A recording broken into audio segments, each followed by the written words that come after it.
Welcome, everyone. It's Raven here, and I have a special guest, and his name is Robert Christopher Smith. Say hello. Hey, Raven, you can call me Bobby. Oh, Bobby. Okay. All my And friends call me Bobby. oh, sweet. Okay. First things first. Can you tell me a little bit about yourself? Yeah, sure. I live in Los Angeles, as you know. We got to meet the other night. That was Yeah. great. And I was born and raised in Kentucky. So still got a little bit of that Kentucky boy, at heart. But LA, I've been a writer my whole life. I wrote my first like full story with complete beginning, middle, and end when I was like 7 years old. Oh, wow. And yeah, and I just never stopped. And kind of like didn't really believe in myself until I was in my 40s. But I Mhm. never stopped doing it. It's just now I'm doing it for real. Well, congratulations on your movie. I loved it. Thank you for the invite. I really appreciate it. Yeah, yeah, it was great to meet you, and I was so stoked just to see it on the screen, and that it also looked and sounded like I wanted it to for the most part, you know. Yeah, based off the energy when I went there, it felt very welcoming, exciting. I felt like everyone was like, on the edge of their seats because they want to know what's gonna happen next, the ending Right. and everything. It was pretty cool. It was amazing. Like I said, I Yeah. really appreciate you inviting me, and I'm glad that you had fun because we all had fun. Yeah, well, I'm glad you're a horror fan and you noticed some of that stuff, like you said, as far as like keeping people on the edge of their seats and stuff. There was like some real intent. I'm a nerd, okay, like pure and simple nerd, okay, in the horror world, in the writing world, and just in the world in general. And so when I wrote this, I sat down and watched about 100 hours of horror content, like about 40 or 50 of the best of the original slasher movies, all of the original Halloween movies, the entire Friday the 13th series, the Omen series, you name it. And I watched it and I sat there taking notes like a little nerd. Oh. And like and looking at like what would work, what worked in an audience for the 70s or the 80s, and then like what might work in a modern audience, Hmm. and then what also you could kind of flip around and have some fun with and stuff. Yeah. And so I really tried to pay homage to a lot of different things throughout the movie, but I didn't want that to be the point. I wanted the point Hmm. to be keeping people on the edge of their seat. And so the way I've always described it is The Big Chill meets Scream. Ooh. And if you've ever seen The Big Chill, maybe you'll get that because Yeah. it starts out, it's kind of like, hey, let's just all be friends and get together. We haven't seen each other in a long time. And then it just like scene by scene, word by word almost, it just gets more twisted. It just Hmm. becomes untethered until finally, when you reach that one breaking point around in the act three part, where all of a sudden you kind of begin to get the idea of what's going on, and it just is relentless at that point. And that's the way I wanted it to be. So That's good. And I liked it. But let me see. Because I want to talk about the movie, but I also don't sure. want to spoil Yeah. Oh anything, yeah, sure, sure. I you get you. know? But what made you want to be part of the horror community? Like I said, I've been watching horror movies since I was a kid. I'm 56. And I used to have a little black and white TV sitting on my shelf in my bedroom when I was a kid. And on HBO, the movie Halloween, they played it for the first time. My parents like, do not watch this. So I watched it. Yep. You know what I mean? Yeah. And then it just became this habit. And I think a lot of people are like, yeah, I don't think I'm original at all. That their parents said, don't watch this. So they went out and watched it. And then all of a sudden you start noticing that there's like a time zone. It's like after 11 or 12 at night, if you're watching cable, you're watching HBO or Cinemax, all of a sudden it's like horror movie, horror movie, horror Hmm. movie. So you can kind of like fall into that world. And I became a huge fan of John Carpenter from the very beginning. I was 10 years old, something like that, maybe younger. And then, of course, like Wes Craven. The movie Nightmare on Elm Street, I look at it as a horror movie for sure. But that first one, I look at it like in a standalone way, like just as a really good movie. You know what I mean? Yeah. And it is completely one of the scariest movies that I've ever seen as well. And what I really like about horror, not to drag the answer out so long, I'm sorry, You're but good. what I really like about horror is the ability. to say things. Mm-hmm. You can comment on the world at large, and you're not being heavy-handed because of the fact that you're telling a horrific tale. You're stabbing somebody or you're blowing something up or whatever. And but the idea is that it plants seeds in people's heads, and I think that they're scared, they have the initial reaction, enjoying the movie. But later, I think they start to make connections to the world they live in. You know, whether Mm-hmm. it's family life at home, the political world, the social life that we live. Yeah. In this case, a lot of the social media and stuff that we deal with. So I like the ability for horror to draw people in. It's so good at doing that and keep them entertained while also maybe like slipping a little more under. Can you give us a brief summary of the movie Spread Pigs to Slaughter? Yeah, yeah. It's a story of it's kind of like post-COVID, like and again, I don't really know what that means. Let's just say this post-lockdown.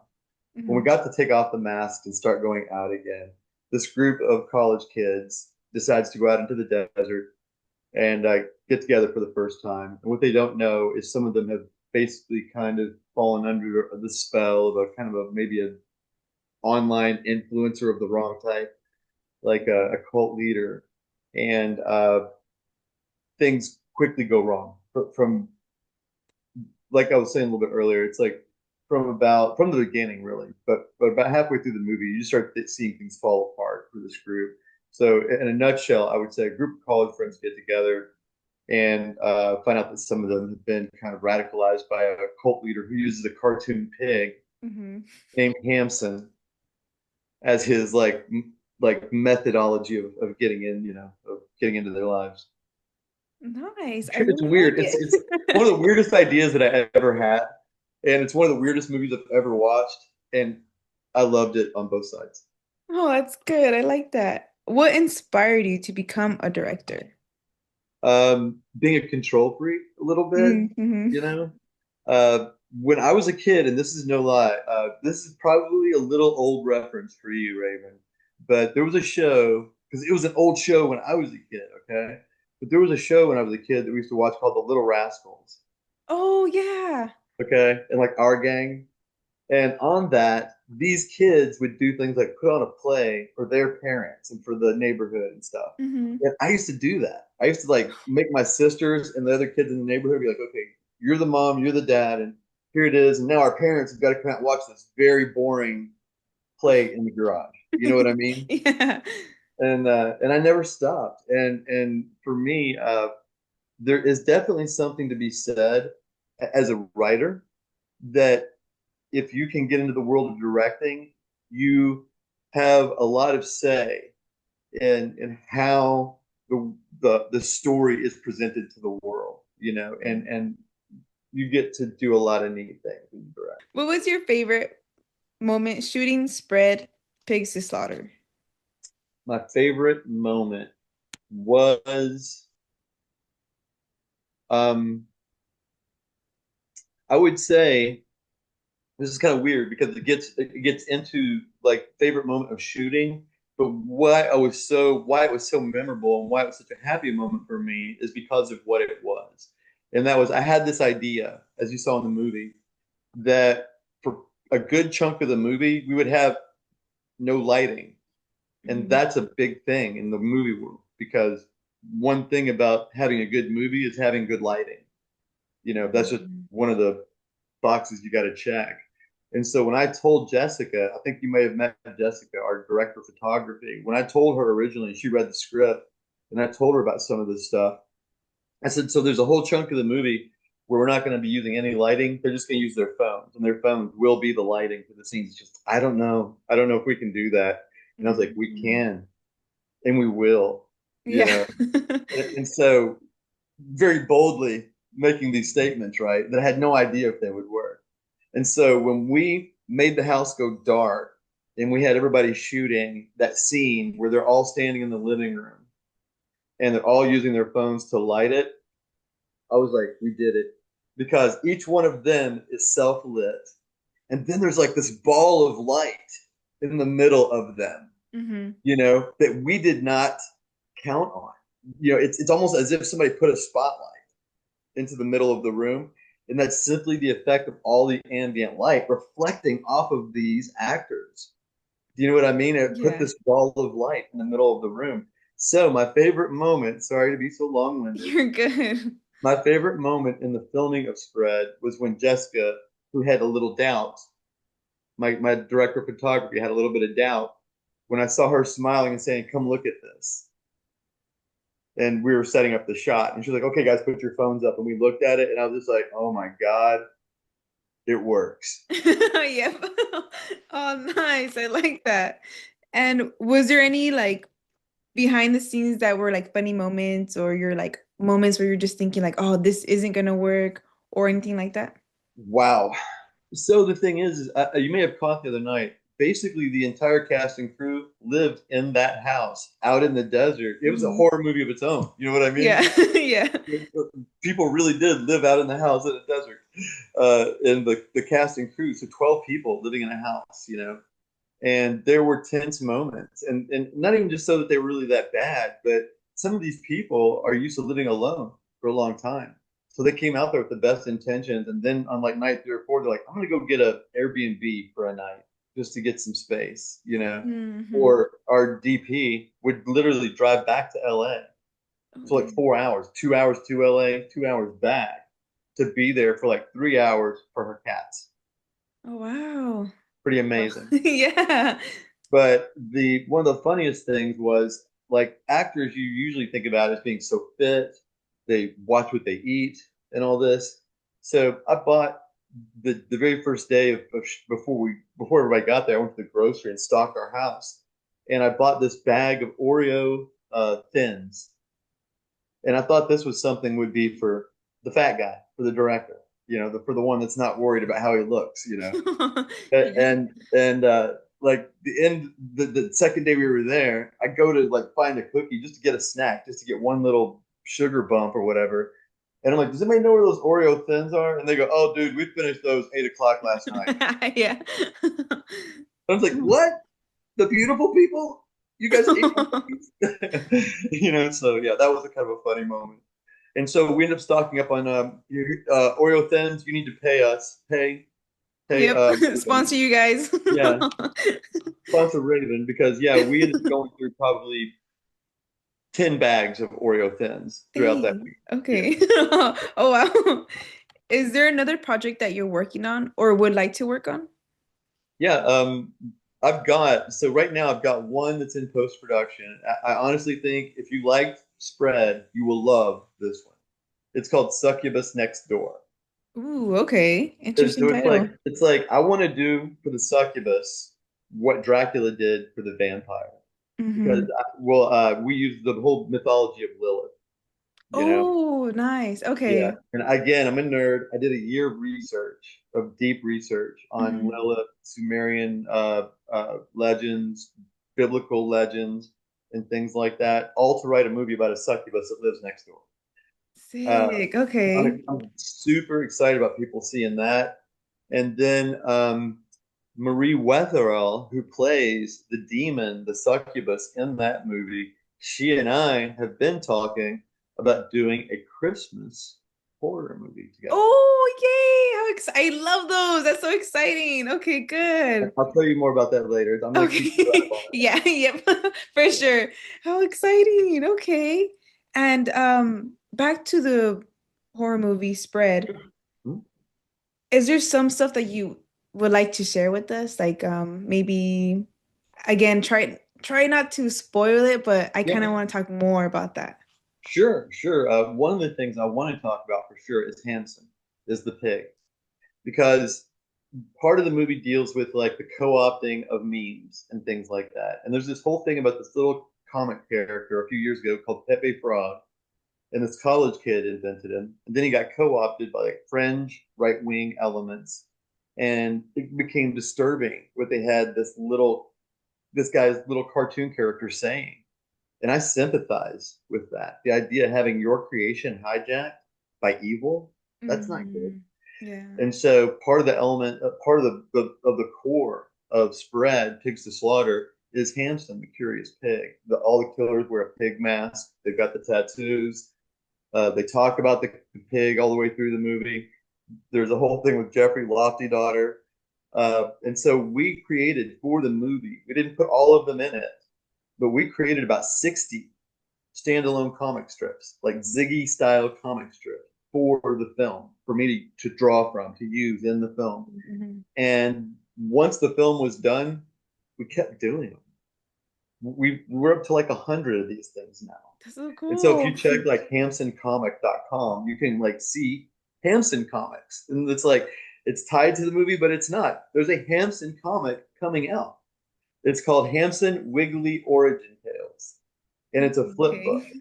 One side is these little comic strips, and the other side is like this EC comics kind of a thing where Hamson, our character, is interrupted while making a comic and by a reporter, by someone interviewing him, and he tells three lies about Hmm. Hmm. who he is really and how he got here and stuff. And so there's this whole other sideline with spread with the pig Okay. with Hamson that I'm really excited about. And the other thing that I'm super excited about is the kills because we did not have the biggest budget in the world, but I did really care about being a horror movie and a horror fan myself of what people experienced on the kills. And so there is one kill in this movie that is utterly and completely 100% original. I think maybe you'll remember what I'm talking about. I'll give you in the garage. Yeah. Yeah. Yeah. And when I first wrote that, I'm a sicko. I'm demented. And so when I first wrote it, I imagined it being, if you can imagine what they saw during that, I wanted the Mhm. audience to see that. I Mhm. wanted it to be like that in the camera, you know? But we didn't have the budget. And also, as everyone told me, you can't do that. They Mm. were like, you'll get the wrong rating. People will be disturbed in the wrong way. But why And is so, that? like, can I say it? Yeah, I think so. Yeah. Like, seeing someone's genitals get because that crowbar goes through his Yeah. back and out the front end and into her mouth. Oh, there's some horror movies that do that nowadays. Really? Yeah. I guess Yeah. I like torture porn and shit. Oh, Sorry. gotcha. That's what it's called. I think that's what it's called. Yeah, Yeah, but yeah, that's like the new thing now when it comes to horror movies. Because I yeah. noticed it's been coming out in a couple of horror movies. So So let yeah. me ask you, and not, again, not to spoil it for all these people, but maybe it'll actually intrigue them and make them want to go see it. But what did you think about the way we handled that? Like, because we started really leaning into shadows a lot through the whole movie in preparation for that scene, so that we could sell that scene, that one moment of the scene, just to kill with Mhm. the shadows. I And I think it ended up went, being oh really sorry. proud of that. Yeah. Huh? I was about to say I think it was like really amazing because obviously everyone has a mind. Their imaginations are just gonna continue to grow and then does that make sense? Like it's up to Yes, the I person how think they're having gonna to show think. that to them, Yeah. putting this gross thing on the screen, and then that's all they can imagine. The way Yeah. that we did it, everybody there got to feel it, see it, experience it in a different way because it very much, I don't know if you know the allegory of the caves, but it very much was just the shadows on the wall. Yeah. It wasn't the real thing. So they had to fill in the gaps themselves. Yeah. And And you can tell when I don't know her name, the actress who was in the garage. Jamie Taylor Ballesta, Her, very, okay, very amazing Jamie. actress. Yeah. When I don't know if I can say, but when she So, popped to the floor, I yeah. already knew like, oh, okay, it just connected. Yeah, you Boom. just want to put. I had to edit that so carefully. I did edit the movie as well, and so I had to edit it so carefully. There's a rhythm there. Do you know what I mean? Mhm. Boom, boom, boom, boom, boom, boom, boom, boom, boom. Yeah. And No, yeah. So you did and a pretty good job on that. That's pretty cool. the and again, not to break my arm, pat myself on the back, but what I like about it at the end of the day is for us to be so indie in such a small level, and but still such a scary scene and such an emotional and powerful scene. I handled it in a really artistic way Hmm. instead of a visceral and gross way, instead of a explicit and gross way. I handled it in a artistic, like, you know, I'm a big comic book reader, as I was saying earlier. I drew right from comic books, you Oh, know. gotcha. Yeah. Okay, that's So pretty that, cool. And then I yeah, did like, I mean, again, try not to spoil it so much, yeah, yeah. but Yeah. I like how there was a story behind it towards the Mm-hmm. end. And Mm-hmm. my question is, I can cut this out if you No, want me you're fine. to, No, no, no, you're fine. because my question is, what made you want to do a movie based off like incest? Okay, I was born in Kentucky. Okay. My aunt, mama, and my uncle, daddy said that it was okay. Oh my God. I'm just kidding Okay. about that. But I did grow up. I did grow up joking a lot about Oh, incest. gotcha. You know what I mean? Especially when I got to California, and people would say things like, "Oh, you're wearing shoes," and so I'd be like, "Well, Aunt, Mama, and Uncle, Daddy," and But to me, it's the ultimate expression of that social element of the movie where they're talking about purification and stuff Hmm. of where we live in the world today, of some of the most horrifying shit that's still, sorry, I keep cussing, You're okay. You're okay. that goes on socially and politically, like as far as like bigotry and targeting people and things like that. The idea of being pure, it takes me back to my thoughts of back in college and learning about how royal bloodlines ended up becoming infested with incest. So there Hmm. ended up being deformities and craziness and insanity and shit. There I go. You're But fine. because of the fact that people were trying to keep their bloodlines pure, so they were marrying their sisters and their cousins and just over and over and over again, this little tangled knot, Yeah. you know. And for me, there's something so demented about that, and we treat it like that's royalty. That's no, they did that. But if some guy from a trailer park did that, it's horror. You know what I Hmm. mean? That same thing of I'm gonna make sure everybody has my Bro. Oh bloodline. God. Yeah. And it's the and I hate saying it because it's not a political movie, but it's the ultimate like fringe right for me right now is that idea of pure. How white can you be? Hmm. Uh, and is and again, I'm probably referencing things that are outside your wheelhouse because I'm older than you. But do you know who Andy Kaufman is? Mm. Uh-uh. So there's this If, show called Taxi, and look up Andy Kaufman. You'll go down a rabbit hole you won't get out of, girl. There was a movie that Jim Carrey played in a few years ago called Man in the Moon. It's about oh, I think so. I've seen it it's then. about Andy Kaufman. Hmm. Andy Kaufman was famous to be for a comedian for being a comedian who never told jokes and shit. His whole thing was enraging people, Ooh, okay. Yes. and pissing people off.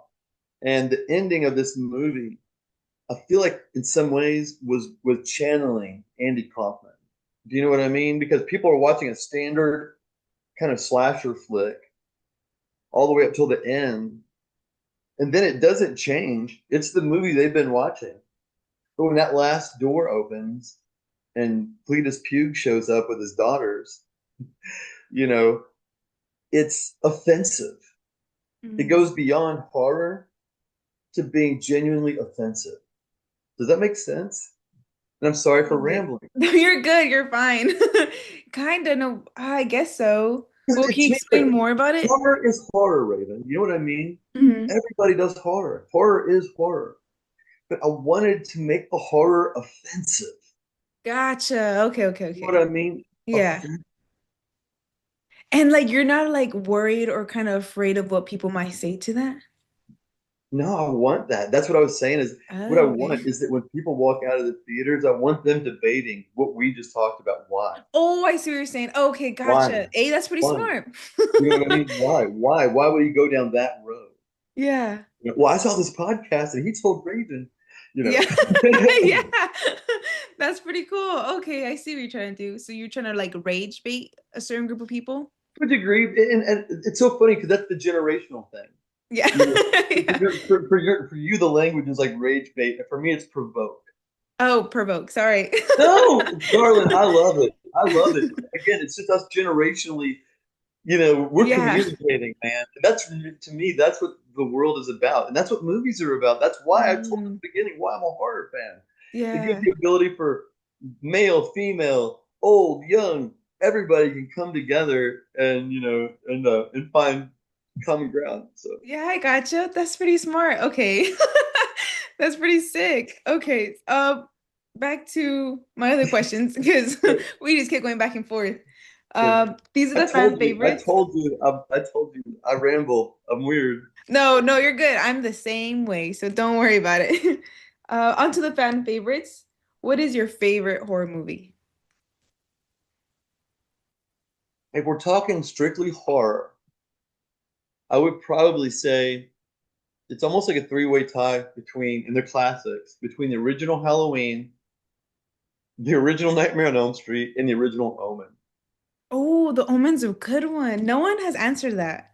They Yeah. always say the classics. One person did say the Boogeyman. No, the Candyman, which I thought was good. Candyman. Oh yes, Yeah. that's terrifying. Just the whole myth and stuff behind Candyman. Yeah. And then have you seen the movie Jeepers Creepers?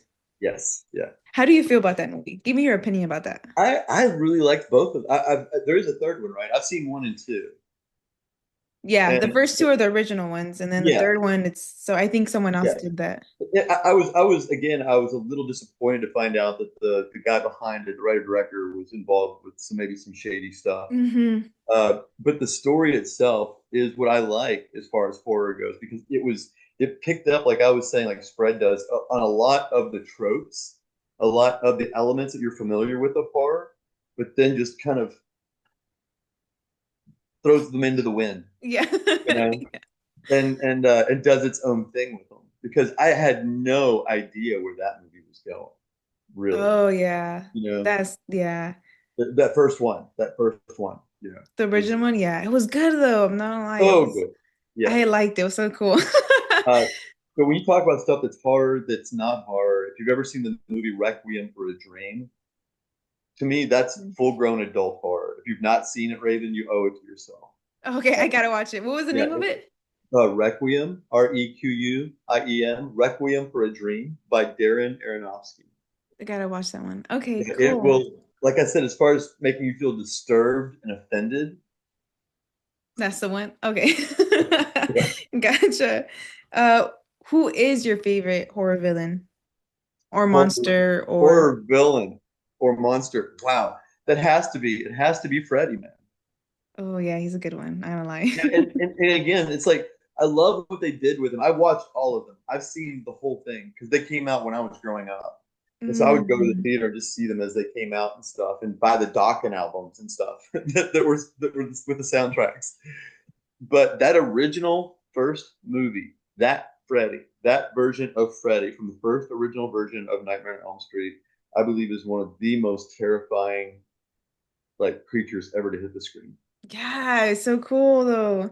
I don't know, something about him is I think I see it more of like a mindset type of horror because I think he usually attacks the one who's the weakest and then he Right. goes up. Yeah. Absolutely, man. Very predatorial. And the idea of striking at you through your dream, that before he died, he was already a killer using that claw. Hmm. They kill him, they burn him. His evil is so pure that he survives that in dreams, cannot give up his weapon even post death. There's a lot of powerful stuff going Hmm. on with that. And so just when you start dividing it up, like as a writer, picking it apart and stuff like that, it's powerful. Yeah, it is. It really is. What's the most unsettling or disturbing scene you have ever seen in a horror movie? Most disturbing or horrifying scene in a horror movie. Wow, I wish I would have known to think about this one in advance because there's been a few. Um, I would say maybe what affected me one of the worst, and I didn't even know I was watching a horror movie. I thought it was more science fiction. Again, I was a kid and shouldn't have been watching it. Was Alien, the Versus original Predators. Alien, just the original Alien when the Okay. thing pops out of the guy's chest for the first Oh time. yeah, yeah, yeah, yeah. Because at that point, Raven, that hadn't been done. For Mm, you guys now, it's old hat. You've seen it in 50 movies, 50 other Raven or 50 other Alien and Predator movies and stuff. But like that first time when that happened, I thought I was gonna vomit because the guy's Mm. chest is just like heaving like this, and then the thing just pops up and starts looking around or whatever. Yeah. So at the time that I saw it, that one was one of the most disturbing like that I Mm. ever saw for sure. Yeah, that one's a cool one. Yeah. Have you seen the Terrifier movies? No, and I've also not seen Human Ooh. Centipede. I've heard Oh it. yeah, I have not seen that Don't either. want, you know what I mean? I can Yeah. hear that, but no, I've Ooh. heard Terrifier is absolutely like dripping with Hmm. blood. Yeah, it's crazy, but it's good. So let me ask you then: is the most horrifying, disturbing scene you've seen was it in that movie?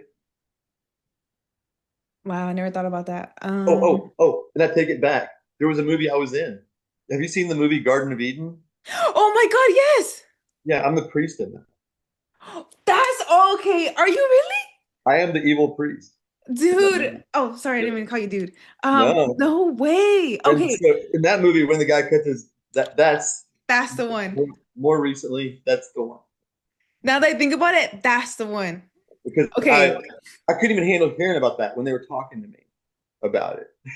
I was just like, Yeah, okay. okay. And when I saw it in the screen, I was with somebody.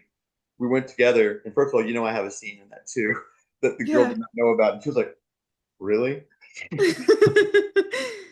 Hello, but yeah, I have a weird scene. But Yeah, okay. I was gonna say Terrifier 3, but yeah, now that you brought that up, I changed my mind. It's gonna be Garden of Eden. I seen it. Yeah, I don't want to spoil it either, but I seen it and I was like, oh my gosh. And I know it got to me because I had to pause it and I was like, I don't feel good right now. yeah, So, oh yeah. yeah, yeah. That one Like, how did you mentally prepare yourself to do that scene? for me, I've actually taken classes. I'm a trained actor. I I work with Bird Studios, Mm, and what was okay. so cool was finding out that my co-star at the end, Sarah Polodnik, who I'm just going to spoil her, who kills me. Hmm. When we found out we were both Bird students, we sat down and started rehearsing together. And like that day, we hadn't even met. We rehearsed all day together. And the coolest thing happened. We finally achieved it. We found this place where we really liked going with it. And then we went in and filmed it and took it someplace completely different. Dang. Even better. Even better. Yeah. But to prepare for it, I really had to get in touch with. This is something long story. I won't bore you with, but we can talk offline if you ever want to. The first job I ever thought I would have is be a priest, and so I read the Bible Okay. cover to cover when I was 12. Dang, okay. Yeah, and when I was done, I decided I'm not a priest or a Christian anymore, and so I just Hmm. started exploring philosophy and reading all kinds of religious texts. And so for me, I started drawing back on a lot of the things that I know of from Christianity, a lot of the negative things that we've all seen in the news, and the idea that I cannot stand, and I deal with it in spread a little bit, the idea that people in power will use that to manipulate those who are in need, who are vulnerable, Hmm. is the most, it pisses me off. That's a description of the world that we live in. Like when that happens in the world we live in, I cannot stand it. And so I channeled that. You know what I mean? Because Okay.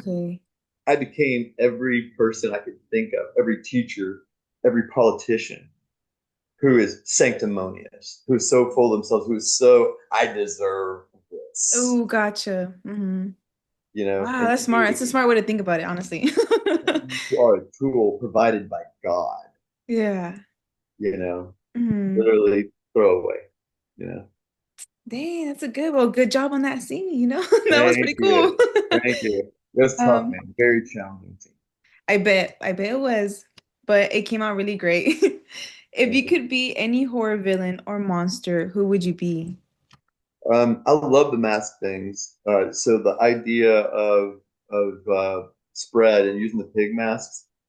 If I got invited to be a part of a horror franchise, I would want it to probably be Scream.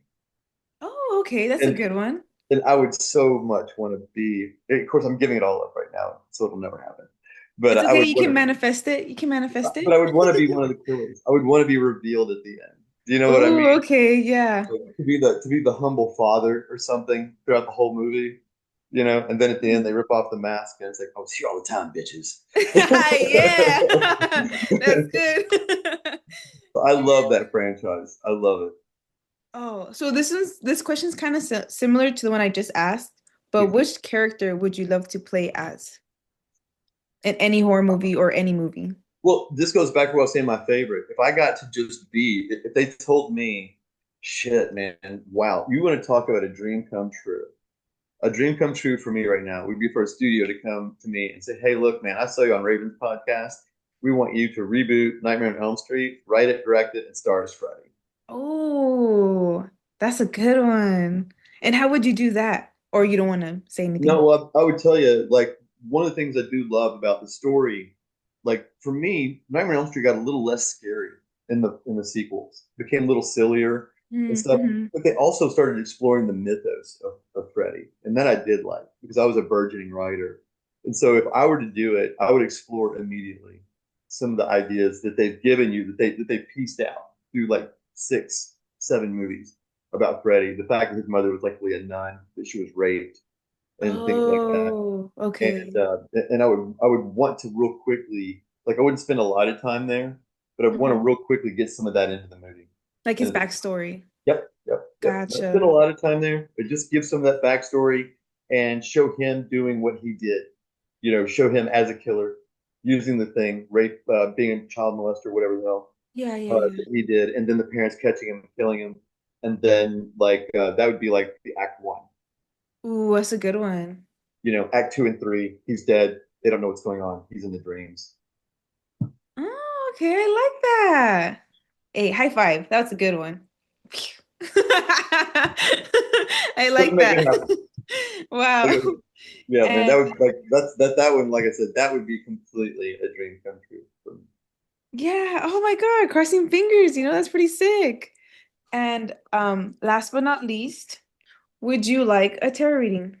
I would love it, man. I love things like this, and I believe in it. I believe in a way that the universe does its thing and talks to us and through us and stuff. So yeah, Yeah, it's pretty I'm, sick. I'm in love with it. Go ahead, please.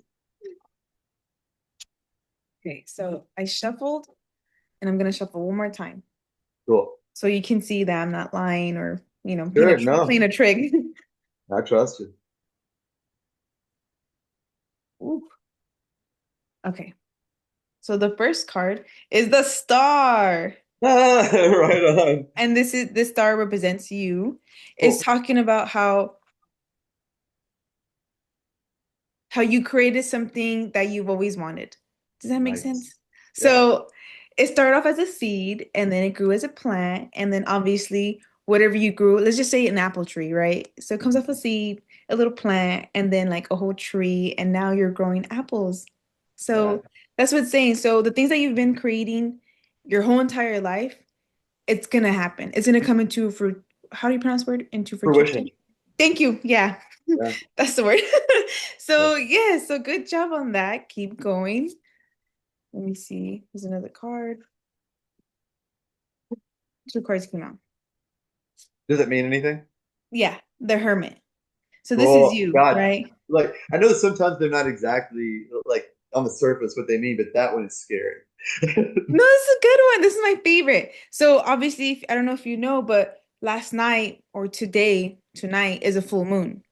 Oh wow. So this means you, obviously, it means to work in silence.